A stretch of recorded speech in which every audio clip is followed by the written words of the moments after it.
রহমান রাহিম। আসসালামু আলাইকুম। আমি Mohammad Abbas Uddin, Meherpur RMP welfare society অর্থাৎ গ্রাম ডাক্তার অ্যাসোসিয়েশনের পক্ষ থেকে আমার সকল গ্রাম ডাক্তার ভাই ও বোনদেরকে আন্তরিক অভিনন্দন ও শুভেচ্ছা জানাচ্ছি।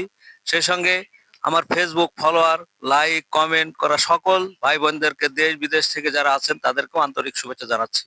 আমি এখন মেহেরপুর মুজিবনগর অর্থাৎ বাংলাদেশের অস্থায়ী রাজধানী মুজিবনগরে উপস্থিত হয়েছি। আমি কেদারগঞ্জে এসেছিলাম একটি বিশেষ কাজে। যাই হোক, এই অবসর ক্লান্ত দুপুরে আমি একটু স্বস্তির জন্য এই আমাদের অস্থায়ী রাজধানীতে উপস্থিত হলাম। তো আমি এখন বর্তমান আমাদের যে মুজিবনগর স্মৃতিসৌধের যে মূল ফটক, সেখানে আমি দাঁড়িয়ে আছি। আমাদের এই স্মৃতিসৌধটা কেন এবং কিসের জন্য এখানে এই স্মৃতিসৌধ শৈলী নির্মাণ করা হয়েছে, তার অবশ্যই একটা সারমর্ম আছে এই জিনিসটা। এবং এই মঞ্চটা আমরা কিভাবে তৈরি হয়েছে সেই সম্পর্কে আমরা বলবো, এর আত্মকাহানি কেন কিভাবে হলো, এবং এর এক একটা সিঁড়ি, এক একটা ধাপ, এক একটা ওই লাল যে বৃত্ত, সব পাথর বসানো, সবকিছু এখানে একটা ফর্মালা মেনটেন করে এই স্মৃতিসজ্জা তৈরি করা হয়েছে। লাল মঞ্চ, স্বাধীনতা সূর্যের অস্ত। 1971 সালের 17 এপ্রিল বাংলাদেশের স্থায়ী সরকারের শপথ গ্রহণের স্থানে 24 ফুট দীর্ঘ এবং 14 ফুট প্রশস্ত সিরামিক ইটের তৈরি আয়তকার এই লাল মঞ্চটিতে স্থান দেওয়া হয়েছে মুজিবনগর স্মৃতিসৌধের মূল ভিত্তি মাঝখানে, এবং দাঁড়িয়ে অধ্যাপক ইউসুফ আলী স্বাধীনতার ঘোষণা পাঠ করেন। 23টি স্মৃতিস্তম্ভ স্বাধীনতার রক্তাক্ত সূর্য হতে বিস্মরিত 23টি রশ্মির শেষাংশ দ্বারা 23টি স্তম্ভকে বোঝানো হয়েছে, যা 1948 থেকে 1971 সাল পর্যন্ত পাকিস্তানি শোষণ ও নির্যাতনের বিরুদ্ধে বাঙালিদের স্বাধিকার আন্দোলন ও স্বাধীনতা সংগ্রামের প্রতীক। দেয়ালগুলোর প্রত্যেকটি উচ্চতা 9 ফুট 9 ইঞ্চি এবং দীর্ঘ 20 ফুট। প্রতিটি দেওয়াল ক্রমান্বয়ে দৈর্ঘ্য 1 ফুট ও উচ্চতা 9 ইঞ্চি করে বেড়ে গেছে, যার অর্থ হলো বাংলাদেশ তার স্বাধীনতার জন্য 9 মাস ধরে যুদ্ধ করেছিল। শেষ দেওয়ালের মাঝখানে শেষ দেওয়ালের মাঝখানে শেষ দেওয়ালের মাঝখানে 25 ফুট 6 ইঞ্চি ও দৈর্ঘ্য 42 ফুট। প্রতিটি দেওয়ালের ফাঁকা অসংখ্য ছিদ্র আছে, যেগুলি পাকিস্তানি শাসক গোষ্ঠীর অত্যাচারের চিহ্ন হিসাবে প্রদর্শন করা হয়েছে। 1 লক্ষ বুদ্ধিজীবীর খুলি। স্মৃতিসৌধের ভূতল থেকে 2 ফুট 6 ইঞ্চি উঁচু বেদির অসংখ্য গোলাকার বৃত্ত দ্বারা 1 লক্ষ বুদ্ধিজীবীর খুলি বোঝানো হয়েছে। 30 লক্ষ শহীদ।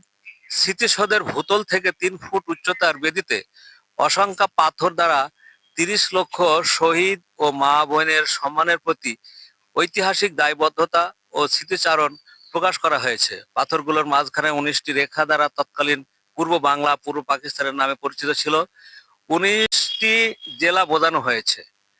11টি সিঁড়ি। স্মৃতিসৌধের বেদিতে আরোহণের জন্য 11টি সিঁড়ি রয়েছে, যা মুক্তিযোদ্ধাকালীন সমস্ত বাংলাদেশকে 11টি সেক্টরে বিভক্ত করা হয়েছিল, তা বোঝানো হয়েছে। বঙ্গোপসাগর। স্মৃতিসৌধের উত্তর পাশের আমবাগানের ঘেঁষা যে স্থানটি মোজাইক করা আছে, তার দ্বারা বঙ্গোপসাগর বোঝানো হয়েছে। যদিও বঙ্গোপসাগর বাংলাদেশের দক্ষিণে, তবু শপথ গ্রহণ মঞ্চটির সাথে স্মৃতিসৌধের সামঞ্জস্য রক্ষার জন্য এটিকে উত্তরে স্থান দেওয়া হয়েছে।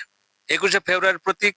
স্মৃতিসৌধের প্রধান ফটক যে রাস্তাটি মূল স্মৃতিসৌধের রক্তের সাগর নামে ঢালকে স্পর্শ করেছে, সেই রাস্তাটি ভাষা আন্দোলন বা 21শে ফেব্রুয়ারি প্রতীকী অর্থে ব্যবস্থা করা হয়েছে।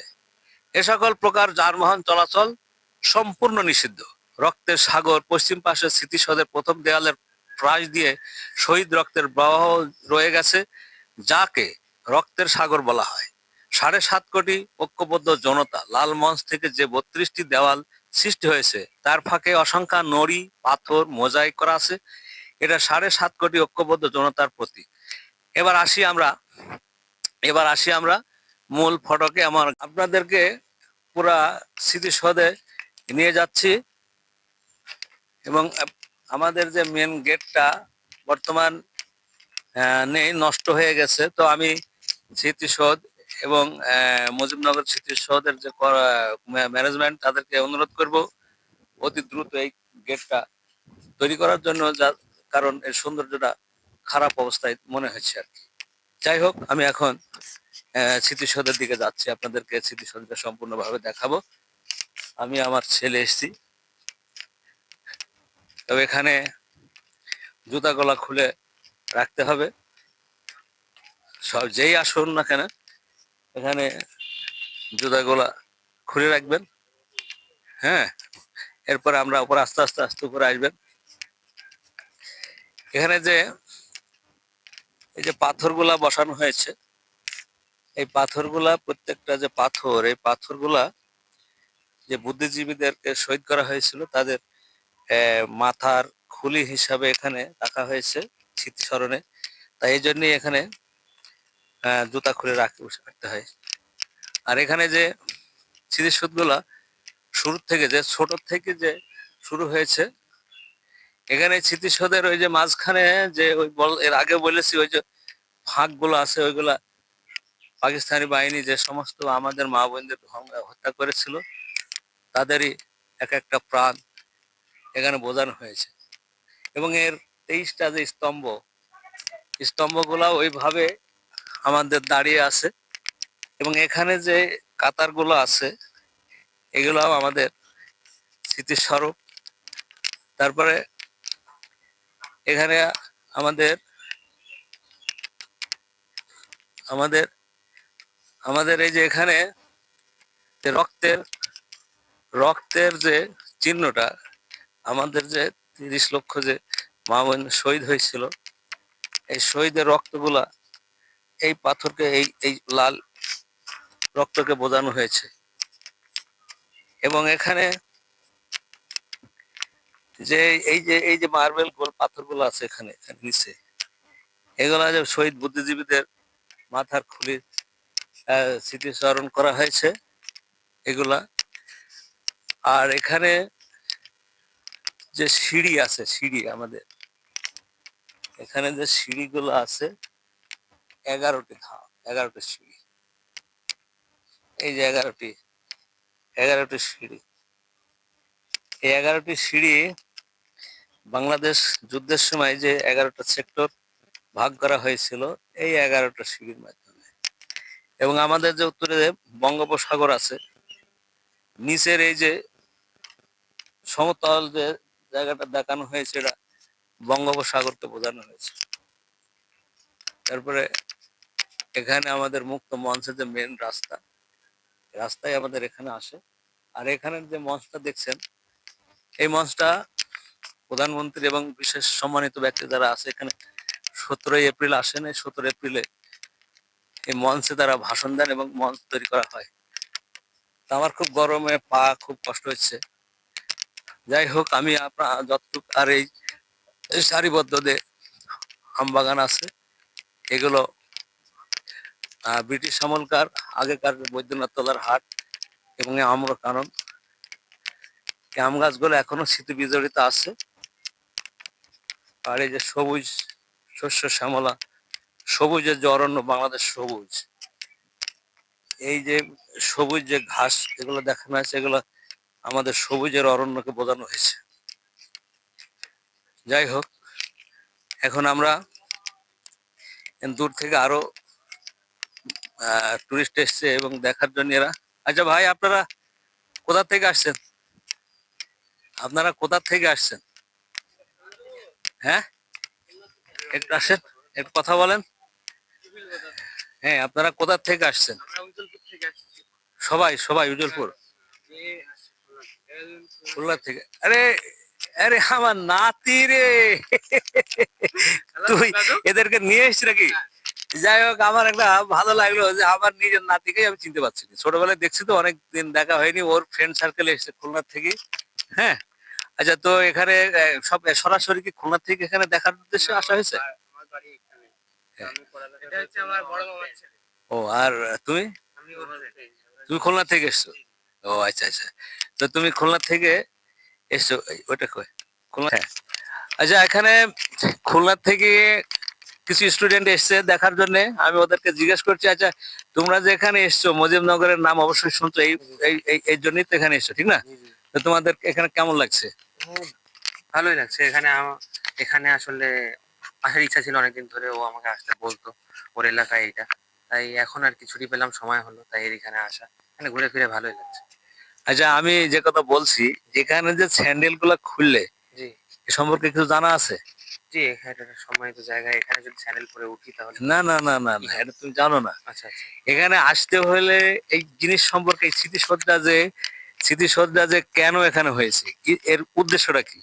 এখানে স্যান্ডেল ওই যে এখানে আছে দেখো, এই যে জুতা খুলে উঠুন, জি এটা লেখা আছে ঠিক না? জি জি আর এই যে প্রত্যেকটা যে 23টা স্তম্ভ আছে জি ছোট থেকে, এই যে ছোট থেকে বড় কেন করা হয়েছে, এবং ওর যে ভিতরে যে এই যে গর্তগুলা ফোকর আছে ওগুলা কেন করা হয়েছে, এই যে সিঁড়িটা কেন করা হয়েছে, এই যে পাথরগুলা কেন বসানো হয়েছে, ওই যে মার্জেন যে কেন টানা হয়েছে, ওগুলো লাল বৃত্তটা কেন দেওয়া হয়েছে, ওর পরে যে পাথরটা কেন দেওয়া হয়েছে, এগুলা কিন্তু জানতে হবে। এই সব মানে আবিধানিক অর্থটা সম্পূর্ণ ইঞ্জিনিয়ারিং প্রকল্প নিয়ে বাংলাদেশের যে স্বাধীনতা যুদ্ধটা হয়, এই স্বাধীনতা যুদ্ধটা যে সাকসেসফুল হয়েছে কোন সিস্টেমে, সেইটাই এখানে তুলে ধরা হয়েছে। এই জন্য ওই যে ওখানে ওই যে মুজিবনগরের স্মৃতি সৌধ এক নজরে, কমপক্ষে তোমরা হয়তো জানো না, আমি তোমাদেরকে যে ধারণা দিলাম, অবশ্যই এই স্মৃতিসৌধটা কিভাবে তৈরি করা হয়েছে তার পুরা অঙ্কনটা এবং পুরা চিত্রটা ওখানে তুলে, ওর ইতিহাসটা ওখানে দেওয়া আছে। আচ্ছা। এইটা আবার এখানে উঠলে তোমাদের সাকসেসফুল হবে এবং তোমরা বাইরে যাই এই জিনিসটা বলতে পারবা যে স্মৃতিসৌধের যে উদ্দেশ্যটা, এই স্মৃতিসৌধ কেন হলো, ঠিক না? যেহেতু 23টা স্তম্ভ দেওয়া আছে দেখো, ছোট থেকে বড়, কারণটা কি? তারও স্পর্ম ওখানে পুরাটা ওই যে পুরা পয়েন্ট ওখানে দেওয়া আছে। আশা করি ওইগুলো অবশ্যই খেয়াল রাখবে, এবং আরো যদি ফ্রেন্ড সার্কেল আসে, আবার কোনোদিন যদি আসো, তাহলে অবশ্যই ওগুলা বিস্তারিত জানাবে। তবে আমি আশা করছি তোমাদের এই দুপুরে খুব ক্লান্ত সবাই, আমিও ক্লান্ত। হ্যাঁ, আমি একজন কন্টিনিউয়ার কেয়ার চেষ্টা করছি নতুন হিসাবে, আমারও বহুত ফলোয়ার আছে, বহুত দেশ বিদেশে সবাই দেখছে আমার এই ভিডিওটা, তোমাদেরকেও দেখছে, একটু সারিবদ্ধ হোক, তোমাদেরকেও সবাই দেখছে। হ্যাঁ, তো আশা করি তোমাদের কেমন লাগলো, আমার সঙ্গে সাক্ষাৎকার কেমন লাগলো, এটা একটু জানাও।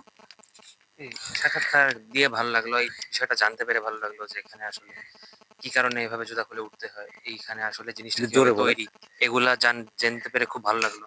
আপনার সাথে কথা বলে অনেক ভালো লাগলো। আচ্ছা ঠিক আছে, ধন্যবাদ তোমাদেরকে। হ্যাঁ, তাহলে যাও তোমার ফ্রেন্ড সার্কেল সবাইকে ঘোরাও, আর পারলে শালিকাতে নিয়ে আসো। হ্যাঁ, ইনশাআল্লাহ। শালিকাতে নিয়ে আসো, ঠিক আছে? আচ্ছা, খোদা হাফেজ, যাও একটু ঘোরো। হ্যাঁ, আচ্ছা, এখন আমি বিদায়ের পালা, এখন আমার বিদায়ের পালা। আমার ক্লান্ত শরীর নিয়ে আমি আবারও আমার সকল আমার সকল ফেসবুক ভাইদেরকে, ভাই বোনদেরকে আমি আবারও শুভেচ্ছা ও ধন্যবাদ জানিয়ে বিদায় নেব। কারণ হচ্ছে আমার এই বিদায় নেব, আমার এই প্রসেসটা যদি ভালো লাগে সবাই শেয়ার এবং কমেন্ট এবং ফলো করবেন, এবং আপনাদের মাধ্যমে আমি আরো এগিয়ে যেতে চাচ্ছি, এবং আগামী দিনগুলো যেন আরো এগিয়ে যেতে পারি, এই প্রত্যাশায় আপনাদেরকে ধন্যবাদ জানিয়ে এখানেই বিদায় নিচ্ছি। খোদা হাফেজ।